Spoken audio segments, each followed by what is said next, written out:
Sebastian di sini kekeh, no no no no, jangan nanti. Gua yakin di dalam gua tadi itu ada orang yang sedang dalam bahaya. Pada saat itu sedikit terjadi perdebatan tuh antara Sebastian dan juga polisi. Namun pada akhirnya Sebastian disuruh pulang aja oleh polisi, dan polisi kayak berjanji gitu, nanti deh kita cek ya kalau nanti beneran ada si vampirnya. Ya deh, Sebastian pulang ke rumahnya dan tidur lalu mengakhiri harinya. Besok harinya Sebastian bangun tidur nih dan masih kepikiran tentang apa yang dia lihat di dalam gua. Dia yakin bahwa di dalam gua tersebut ada vampir yang sedang membahayakan manusia. Dia yakin bahwa apa yang dia lihat itu beneran real. Sebastian pun bangun dan jalan lagi menuju ke kantor polisi. Lagi-lagi ya para polisi mendengar laporan Sebastian ini kayak yuk berdebat lagi aja lah dengan Sebastian. Namun pada akhirnya hari itu ada satu polisi nih yang mau meladeni Sebastian. Polisinya ini bernama Luis Martinez. Luis kayak mencoba mempercayai Sebastian. Pada akhirnya mereka berdua pergi lagi tuh ke dalam hutan menuju ke pegunungan Sierra Madre dan ke goa yang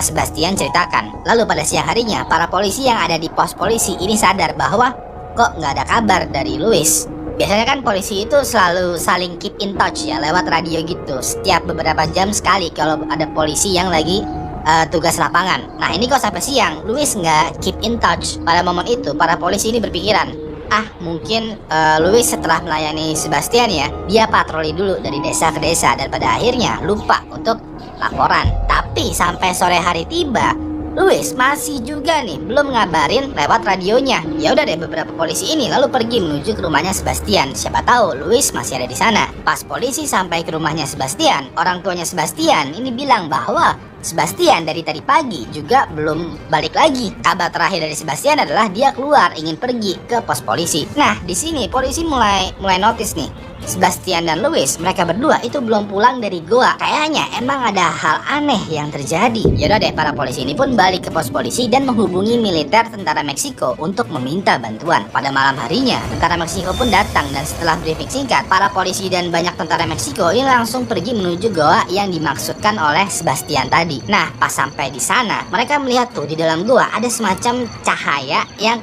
kelihatannya ada orang yang lagi ngebuat api unggun. Pas mereka samperin, mereka nggak percaya dengan apa yang mereka lihat. Sekarang supaya lo paham dengan konteks kengerian yang para polisi dan tentara ini lihat, gue mau mundur dulu nih sekiranya 6 bulan sebelum kejadian ini. So, pada awal tahun 1963 ada kakak beradik yang bernama Santos dan Hernandez. Mereka berdua pada dasarnya adalah seorang buronan yang suka merampok dari rumah warga. Nah, pada tahun tersebut mereka berdua merasa capek kalau mereka mesti ngerampok satu persatu nih rumah warga, dan setelah itu pergi ke desa lain. Mereka berdua itu kayak mencari ide dan akhirnya mereka dapat tuh, gimana kalau kita ngerampok desa tanpa menggunakan kekerasan. Ya udah deh, mereka pergi ke sebuah desa yang sekiranya terpencil, di mana orang-orang yang di sana tuh tidak mengenal dunia luar dan mudah untuk dibegoin. Desa yang menjadi targetnya adalah desa Yerba Buena. Pada saat mereka berdua sampai di desa Yerba Buena, mereka membuat semacam pengakuan dan juga tipuan. Pas itu mereka datang ke desa Yerba Buena sebagai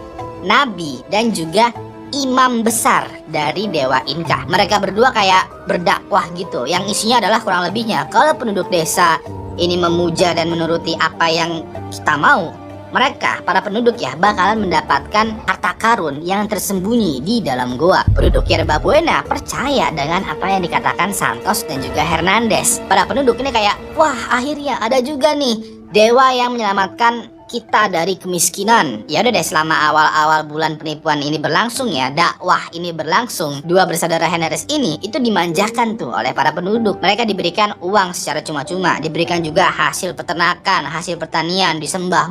Pokoknya bener-bener disembah banget lah. Walaupun begitu, setelah beberapa bulan berlangsung, muncul nih penduduk desa yang tidak simpati dengan dua bersaudara Hernandez. Mereka kayak mulai sadar bahwa dua orang ini kayaknya adalah penipu. Nah, kabar burung bahwa ada penduduk yang tanda kutip ya kafir gitu, ini sampai ke dua bersaudara Hernandez. Pada momen ini dua bersaudara ini harus membuat tipuan yang lebih meyakinkan lagi supaya orang-orang yang tadinya kafir ini menjadi yakin kembali. Ya udah deh, dua bersaudara Hernandez ini membuat sebuah rencana tipu muslihat, dan untuk mempersiapkannya mereka berdua harus keluar dulu dari desa untuk sementara. Mereka berdua pergi tuh ke sebuah kota dan mencari satu orang wanita yang sekiranya mau terlibat dalam rencana tipu muslihat mereka. Singkat cerita, mereka berdua ketemu dengan satu orang wanita yang bernama Magdalena Solis. Magdalena